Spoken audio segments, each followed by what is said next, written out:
I'm leaving you for your sister." The words hung in the air like shrapnel, suspended in that millisecond before pain registers. My husband of 17 years, Jason, stood at the head of our anniversary dinner table, champagne flute raised as though he were giving a toast instead of demolishing our marriage in front of everyone we knew. I felt 20 pairs of eyes swivel toward me, waiting for the explosion, the tears, the scene that would give them something to discuss for months. The restaurant had gone eerily quiet. Even the waitstaff froze, unsure whether to continue service or retreat. My name is Lydia Harmon, and at 42 years old, I'd built a reputation as one of Boulder's most respected interior designers. I specialized in transforming cold, sterile spaces into warm sanctuaries. The irony wasn't lost on me that I couldn't see the emptiness growing in my own home until this moment. "I appreciate your candor," I said, my voice steady despite the earthquake happening inside me. I reached for my handbag, extracted a thick manila folder, and placed it deliberately on the white tablecloth in front of him. "Timing is everything, isn't it?" Jason's smug expression faltered as he glanced down at the folder. "What's this?" he asked, his voice losing its performative confidence. "Open it," I replied, rising from my seat. I smoothed my dress, a midnight blue number I'd purchased specifically for this night, and looked around the table at our stunned friends and family. Among them sat my sister Vanessa, her face drained of color, her eyes unable to meet mine. "Please, enjoy the remainder of your dinner. The bill has been settled," I announced, then turned to Jason one last time. "I believe you'll find everything in order." The click of my heels against the marble floor echoed as I walked away, my spine straight, my eyes forward. Behind me, I heard the rustle of papers, followed by a strangled sound from Jason. I didn't look back. The cool night air hit my face as I stepped outside, finally allowing myself to take a full breath. My car waited at the valet stand. As I slid into the driver's seat, I caught a glimpse of myself in the rearview mirror. I looked remarkably composed for someone whose life had just imploded. But then, I'd had 3 months to prepare for this moment, ever since I found the first message from Vanessa on Jason's phone. What neither of them knew was that Vanessa wasn't his only betrayal, and I had evidence of everything. The affairs, the money he'd siphoned from our accounts, the property he'd tried to transfer solely to his name, and most damning of all, the plan they'd hatched to push me out of my own company. As I pulled away from the curb, I allowed myself one small smile. The game had just begun. Our story began like many others, a chance meeting that seemed like fate.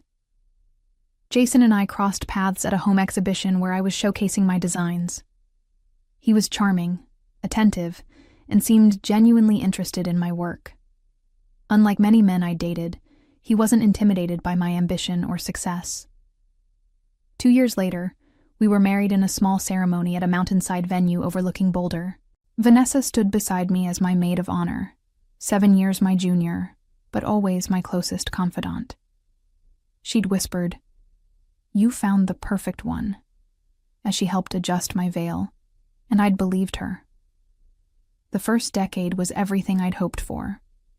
We built Harmon Interiors together, my design talent paired with his business acumen.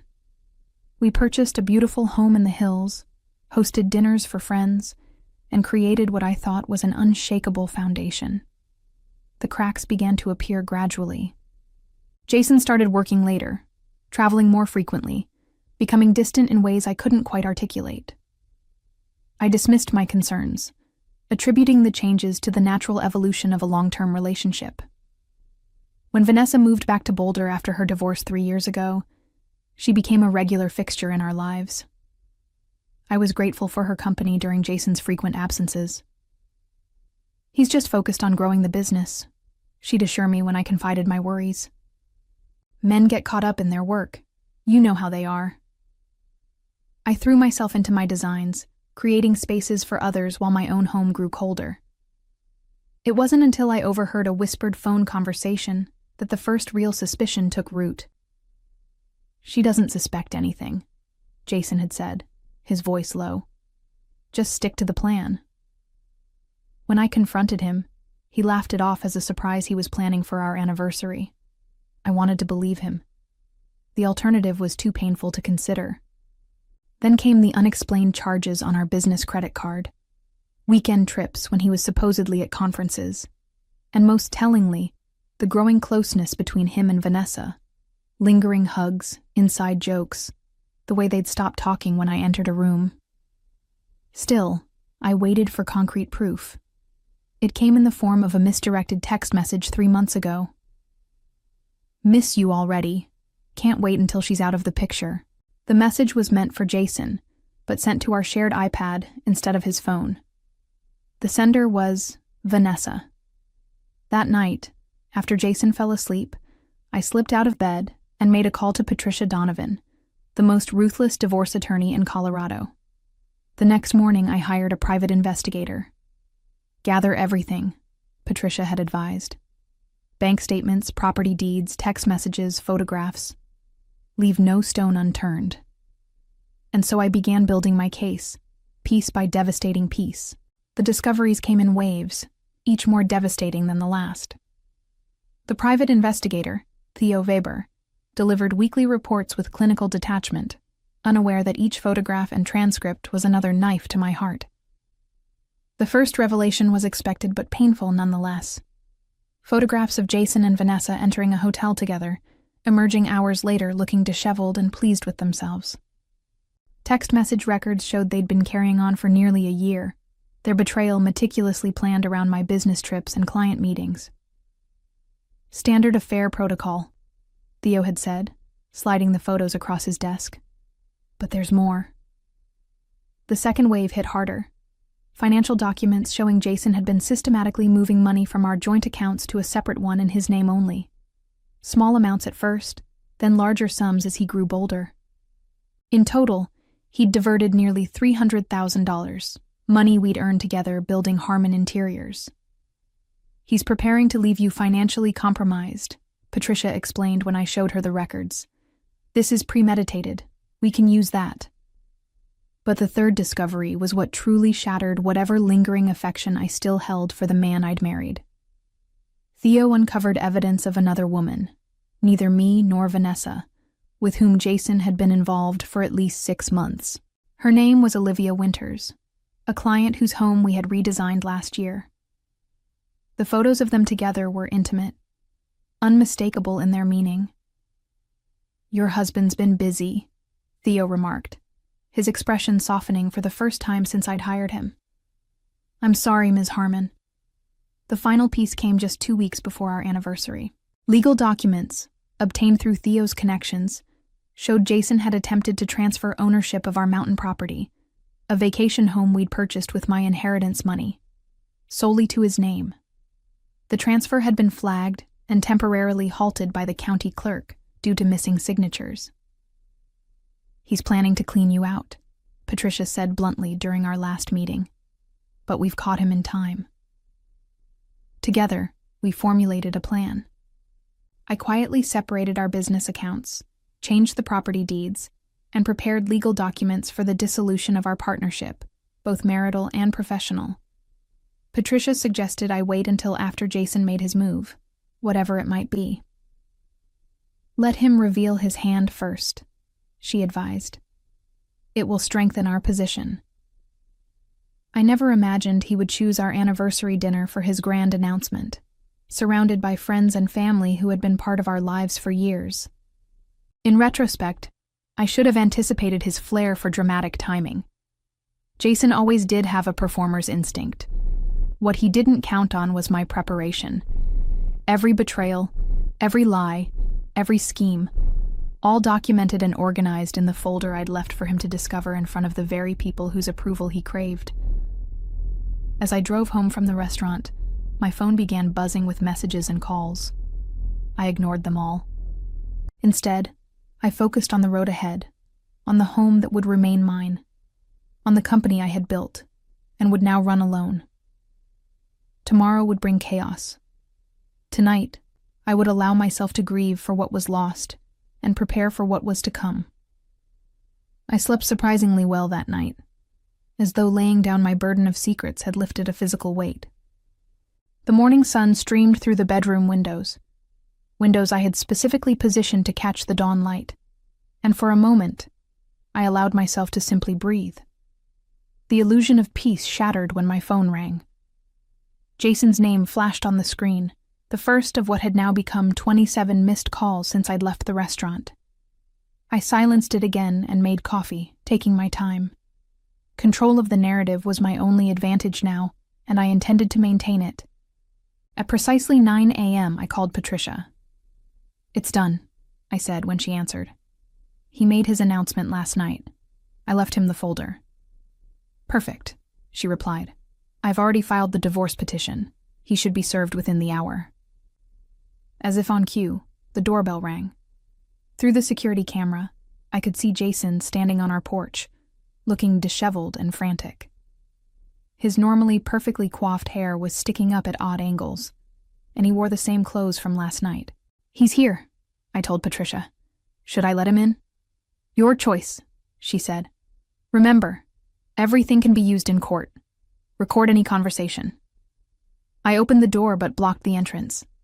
Jason looked worse up close, eyes bloodshot, face ashen. "Lydia," he began, his voice hoarse. "We need to talk. This isn't what it looks like." "Which part?" I asked calmly. "The affair with my sister? The one with Olivia Winters? Or the money you've been stealing from our accounts?" He flinched at Olivia's name. "How did you—" "Does it matter? I know everything, Jason. There's nothing left to discuss." He pushed past me into the foyer, desperation rolling off him in waves. "Listen to me. Vanessa was a mistake. Olivia didn't mean anything. You and I built a life together, 17 years. You can't throw that away." "I didn't," I replied evenly. "You did. Last night, in front of everyone we know. I was angry. You've been distant, focused on work. Don't you dare!" I cut him off, my composure finally cracking. "Don't you dare try to blame me for your choices." Jason ran his hands through his hair, pacing our entryway like a trapped animal. "What do you want? Money? I'll transfer everything back. The mountain house? It's yours. Just call off the dogs." "The dogs?" "Your attorney already called me this morning. Dissolution of business partnership? Property settlements? You're trying to destroy me." I laughed then, a sharp sound that seemed to startle us both. That's rich, coming from the man who tried to transfer my inheritance property to his name alone. The doorbell rang again. This time it was a professional-looking woman holding legal documents. "Jason Harmon?"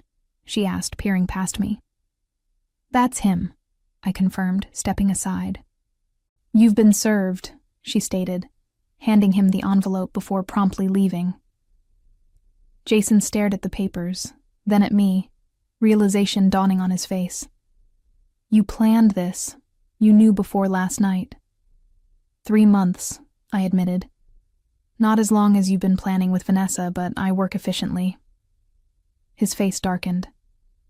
"Vanessa doesn't know about any of this. About Olivia, the money. None of it."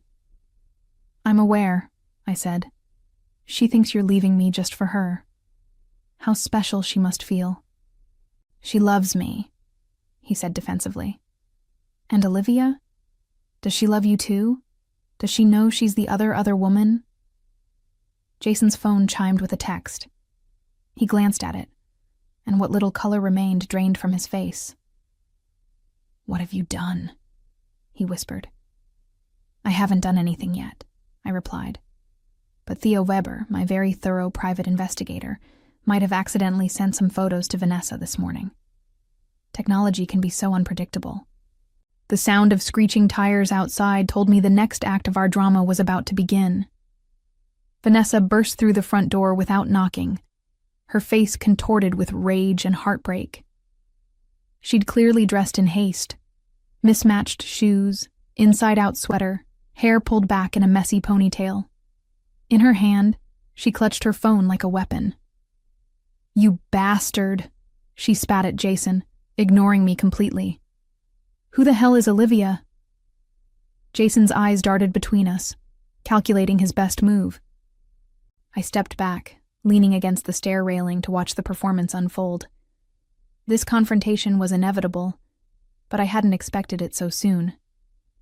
Theo must have sent the photographs immediately after our conversation. Vanessa, calm down, Jason said, raising his hands in a placating gesture. I can explain. Explain? She shrieked, thrusting her phone toward his face. Explain why you're in bed with this woman while telling me you love me, while promising me we'd be together after you left Lydia? It's not what it looks like, he insisted, the irony of repeating the same line he'd used on me moments ago apparently lost on him. Vanessa finally seemed to register my presence. She turned to me, her expression cycling through shame, defiance, and confusion. You knew? She asked, her voice smaller now. About you and Jason? Yes. About Olivia? Also yes. I kept my tone neutral, clinical even. About the money he's been stealing from our business, the property he tried to claim for himself, and the plans you two made to push me out of my own company? All of it. Vanessa blanched. We didn't. She turned back to Jason. What is she talking about? Jason shot me a venomous look. Don't listen to her. She's trying to turn us against each other. I walked to the sideboard in our dining room and returned with copies of the documents I'd compiled. Bank transfers, property records, text message transcripts. The real ones, not the edited versions he showed you. Vanessa took the papers with trembling hands. As she read, her breathing became shallow. Once she's gone, we can expand Harmon Interiors nationally, she read aloud from a transcript. Your design aesthetic combined with my business model will make millions. Lydia's too provincial, too attached to Boulder. She looked up, eyes swimming with tears. You said that was about a potential investor, not about me replacing Lydia. Jason stepped toward her. Baby, you don't understand. Don't baby me, Vanessa snapped, recoiling from his touch. And the money? You said you were saving for us to start over. I was, Jason insisted. Everything I did was for our future. Even Olivia? I interjected quietly. Vanessa flipped through the photographs, each one delivering a fresh blow. 3 weeks ago, she murmured, examining a timestamp. You said you were in Denver meeting suppliers. She doesn't mean anything, Jason pleaded. It was just physical. Like I was just physical in the beginning? Vanessa asked, her voice hollow. Before you convinced me we were in love? The realization seemed to hit her all at once. She staggered back, dropping the documents onto the floor. For the first time since she'd entered, she really looked at me, her older sister, the woman she'd betrayed. Lydia, she began, but I shook my head. Don't, I said. Not now. A strange silence fell over the three of us. Outside, normal life continued. Birds singing, neighbors walking dogs, delivery trucks rumbling past. Inside, our little triangle of betrayal seemed suspended in amber. Jason broke first. This doesn't change anything, he declared, addressing us both. The divorce is still happening. The business will need to be divided. We can figure out the rest later. That's when I smiled. A genuine expression that seemed to unnerve him more than anger would have. About that, I said. There won't be much for you to divide. What are you talking about? Jason demanded, the confident businessman persona sliding back into place. Harmon Interiors is worth millions, the contracts alone. Are in my name now, I finished for him. As of last week, all clients have been transferred to Lydia Harmon Designs. It's amazing how understanding people can be when they learn their designer's husband has been embezzling funds. Jason's face contorted with rage. You can't do that. We built that company together. Actually, I can. Patricia had our partnership agreement reviewed by 3 separate attorneys. The morality clause you insisted on including when we signed with the Westbrook Group last year? It works both ways. Your actions breach the contract, giving me legal grounds to dissolve the partnership and retain the clients. This is ridiculous, he sputtered. No judge will uphold this. 2 already have, I replied. The temporary injunctions were granted yesterday. You'll find you no longer have access to the design studio, the client files, or the business accounts. Jason's phone began buzzing. He glanced at it, then answered sharply. What? His expression shifted from anger to disbelief as he listened. That's impossible. Check again. After another moment, he ended the call without saying goodbye. Problem? I asked innocently. What did you do to the Aspen project? He demanded. That client just pulled out of a $2 million contract. I didn't do anything. Apparently the Thorntons don't appreciate learning that their designer's husband is sleeping with Mrs. Thornton's sister. Awkward coincidence, isn't it? Olivia should have mentioned her family connections. Vanessa had been watching our exchange like a tennis match, her gaze bouncing between us. Now she began gathering her things, clearly eager to escape. Where do you think you're going? Jason asked her. Home, she replied, not meeting his eyes. This is between you two now. Don't be naive, he snapped. You're as involved as I am. Your text messages, your plans for the company, you're not innocent in this. Vanessa flinched. I never planned to hurt Lydia financially. You said we'd offer her a fair buyout. And you believed him? I asked, genuinely curious. After watching him betray his wife of 17 years? She had no answer for that. For what it's worth, I continued. I've instructed Patricia not to name you in the divorce proceedings. Your relationship with Jason is your business now. Vanessa looked at me in surprise. Why would you do that? Because public scandal would hurt our parents and they've done nothing wrong. And because, I added, I suspect you'll suffer plenty without my help. Jason scoffed. Always the martyr. No, I corrected him. Always the pragmatist. The story is already circulating. You made sure of that with your public announcement. I have no desire to feed the rumor mill. I simply want what's mine and for both of you to disappear from my life. Jason's phone buzzed again with another call, which he ignored. This isn't over, he threatened. I'll fight you on every front. You're welcome to try, I said. But before you do, you might want to speak with the Department of Financial Services. They're quite interested in those unauthorized transfers from our business accounts. The color drained from his face. You reported me? No, I said. Your assistant Gretchen did, after finding the discrepancies during the quarterly audit. Apparently she has ethical standards. Who knew? Vanessa reached the door first, pausing with her hand on the knob. I never thought it would end like this, she said to no one in particular. It hasn't ended yet, I replied. But it will, soon enough. As they both left, separately and in opposite directions, I felt a strange sense of emptiness where rage should have been. The confrontation I'd anticipated for months had finally happened, but victory tasted different than I had imagined. The weeks following the confrontation passed in a blur of legal meetings, client reassurances, and quiet evenings alone in the house that now felt both emptier and more mine than ever before. Jason had moved into a downtown apartment, reportedly alone. Vanessa had returned to Phoenix, according to our mother's tearful phone call. She won't tell me what happened, Mom had said. Only that she made a terrible mistake. Some mistakes can't be undone, I'd replied, unwilling to elaborate further. The divorce proceedings moved swiftly, facilitated by the mountain of evidence I'd gathered and Jason's sudden reluctance to fight once the financial investigation began. The Department of Financial Services had frozen several of his accounts pending their findings, leaving him with limited resources to mount a legal challenge.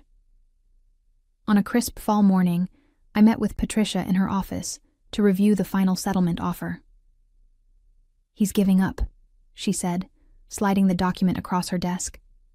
Full withdrawal of claims against the business, the house, the mountain property, everything.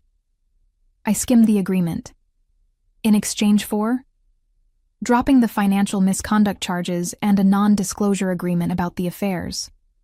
Patricia watched me carefully. It's more than we expected. He's protecting Olivia, I realized. The Thornton family has significant influence in the design world. If this became more public, her reputation would suffer. Patricia nodded. Likely, but it works in your favor. You get a clean break and all your assets. I signed the papers without hesitation. What about Vanessa? No contact from her legal team. I don't think she's pursuing anything. As I left Patricia's office, my phone chimed with an email notification. It was from Theo Weber, the private investigator. The subject line read simply, "Closure." The attached photo showed Jason emerging from a hotel with yet another woman, neither me, nor Vanessa, nor Olivia. Old habits, it seemed, died hard. I deleted the email without opening the attachment. Some information served no purpose except to inflict pain, and I was finished with pain. 6 months after signing the divorce papers, I stood in the newly renovated Lydia Harmon Design Studio in downtown Boulder. The space, once cluttered with Jason's massive desk and dark furniture, now reflected my aesthetic perfectly. Clean lines, natural materials, abundant light. Like my home, my business had been transformed in his absence. The Westbrook Group had not only maintained their contract, but had expanded it, commissioning me to design their new corporate headquarters in Denver. The Thorntons, after the initial shock, had returned as clients, deliberately excluding Olivia from family events where I might be present. Business was thriving. My phone rang, Vanessa's name appearing on the screen for the first time since that day in my foyer. I hesitated before answering. "Lydia," she began, her voice small. "I don't expect forgiveness. I just needed to tell you how sorry I am." I sat at my drafting table, looking out at the mountains that had witnessed so much of my life's story. "Why now?" "I'm in therapy," she explained, "working through why I betrayed you, why I believed him." The silence stretched between us, filled with 17 years of sisterhood and one terrible betrayal. "He had affairs before me, didn't he?" she finally asked. "And after?" "Yes," I confirmed. "I suspect there were many we never discovered." Another pause. "Mom wants us all together for Christmas. I told her I'd only come if you approved." I considered this. Forgiveness wasn't something I could force, but holding on to anger served no purpose except to keep me tethered to the past. "I can't promise warmth," I told her honestly, "but I won't object to your presence." "That's more than I deserve," she whispered. After we hung up, I returned to my sketches for the Westbrook project. The design featured walls of glass and strategic skylights, allowing maximum natural light to penetrate what had once been dark, confined spaces. Some metaphors write themselves. The divorce was finalized on a Thursday. By Friday, I had changed the business name, repainted the office, and booked a solo trip to Barcelona, a city Jason had always refused to visit because he couldn't speak Spanish. With each step away from our shared past, I felt lighter, more myself. The betrayal of my husband and sister had nearly destroyed me. But in rebuilding, I discovered parts of myself that had been dormant during my marriage. The pieces they fractured had healed stronger than before. I had made my peace with both betrayers, not for their sake, but for mine. Revenge hadn't come in the form of destruction, but in rising from the ashes they'd created, whole and undiminished. They had expected me to crumble. Instead, I had rebuilt an empire. The ultimate victory wasn't in destroying them, but in finally, truly discovering myself.